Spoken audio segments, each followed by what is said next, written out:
Now let us assess the individuality and freedom granted to a wife as per Islam, Christianity and Hinduism. If we analyze the Hindu scriptures, we can find that either before or after marriage, a Hindu woman has no freedom at all.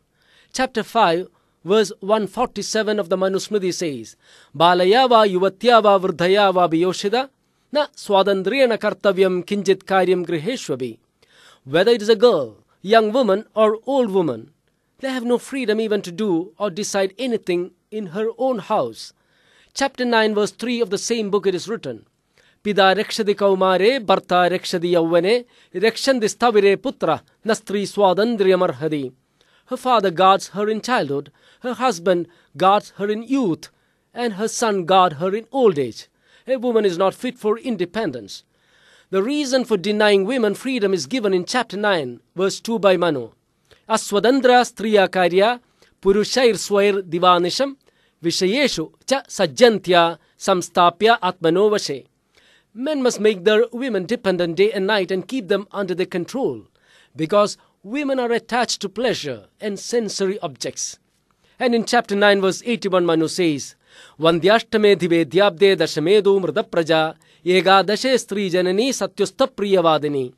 The infertile woman should be divorced after 8 years, the woman who delivers stillborn child after 10 years, the one who gives birth only to female children after 11 years, and the one who voices her opinion should be discarded immediately. Let us also have a look at the attitude of the Bible towards the rights of a wife. Verse 16, chapter 3 of Genesis of the Bible declares, The desire of woman will be the desire of the man, and he shall rule her. Similarly, in verses 34 to 35, chapter 14 of 1 Corinthians, it can be seen, Let your women keep silence in the churches, for it is not permitted unto them to speak, but they are commanded to be under obedience, as also says the law. And if they will learn anything, let them ask their husbands at home, for it is a shame for women to speak in the church. We also see that Paul puts all blame on women for the sufferings of mankind. He says in verses 11 to 14, chapter 2 of Timotheus, Women should learn in silence and all humility, and I do not allow them to teach or to have authority over men. They must keep quiet. For Adam was created first and then Eve. And it was not Adam who was deceived. It was the woman who was deceived and broke the law of God. Likewise, in verses 8 and 9 of chapter 2 of 1 Corinthians it is mentioned, For the man is not of the woman, but the woman of the man. Neither was the man created for the woman, but the woman for the man. Verse 3, chapter 1 of 1 Corinthians also declares, But I would have you know that the head of every man is Christ, and the head of the woman is the man, and the head of Christ is God. Emphasis on the inferiority of woman is further stressed in verses 22 to 24, chapter 5 of Ephesians. Wives, submit yourself unto your own husbands as unto the Lord. For the husband is the head of the wife, even as Christ is the head of the church, and he is the Savior of the body. Therefore, as the church is subject unto Christ, so let the wives be to their own husbands in everything. Under such circumstances, how can a faithful Christian woman have an individuality of her own? How can a believing Christian lady have the freedom to express her opinions? How can a religious Christian female be creative enough to utilize her talents and abilities? How can a dutiful Christian wife ever question the immoral and wayward ways of her husband? Now let us examine how Islam views these aspects. Islam grants women absolute freedom to accept or reject a marriage proposal. Our beloved Prophet ﷺ said that no woman should be compelled to marry a person against her wishes. No father should compel his daughter to marry a person whom she does not approve. No guardian should force a girl under his guardianship to marry anyone against her consent. When a lady approached the Prophet with a complaint that her father was compelling her to marry a person against her wishes, the Prophet ﷺ said, The decision is up to you. You can either accept or reject the proposal.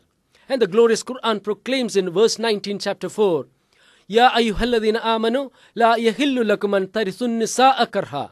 O you believers, it is not permissible for you to inherit women This prohibition clearly indicates that a woman should not be taken as a wife without her consent. The Quran not only insists that the bridegroom should give gifts and wealth to the bride at the time of marriage, but also does not stipulate a limit to such mahar. The Quran proclaims that a bride has got absolute freedom to insist even upon a mountain of gold as mahar or dower. Chapter 4 verse 4 of the glorious Quran says, "And give the woman on marriage the dower as a free gift. وَآتُوا النِّسَاءَ صَدَقَاتِهِنَّ نِحْلًا." Those who realize the pathetic condition of women in many countries would surely appreciate the relevance of the above-mentioned Quranic injunction, that it is the bridegroom who should give gifts and wealth to the bride. In many countries, millions of women are destined to remain unmarried as a result of their inability to pay dowry to the bridegroom. Thousands of parents spend sleepless nights unable to find a way to marry off their girls. Many of them fall into debt traps after having mortgaged their future to see the daughters enter the wedlock. Many families end their lives together unable to bear burden and disgrace. Several brides who have been married off are forced to commit suicide due to the brutal harassment that they are made to suffer by the greedy husbands and their family members. Brutal murders of young brides committed solely for the sake of dowry are not very uncommon in our country, even in this 21st century. Even after marriage, Islam grants women rights and privileges. They can retain their father's name instead of joining their husband's name with theirs.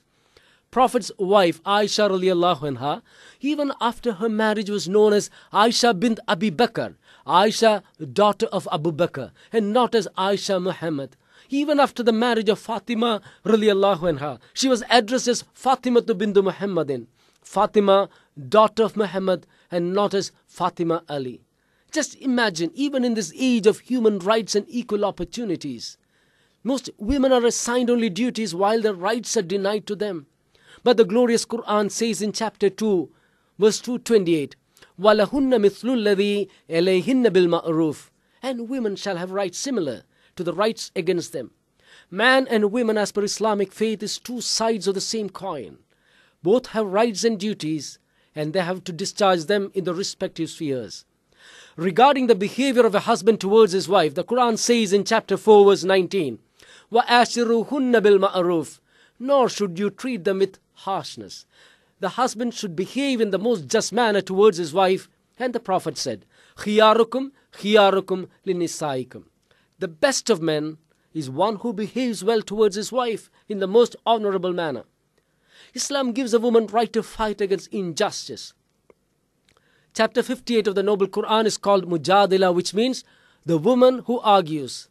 One Qawla bin Talaba, wife of Aus, questioned the propriety of her husband divorcing her through an old pagan custom known as zihar.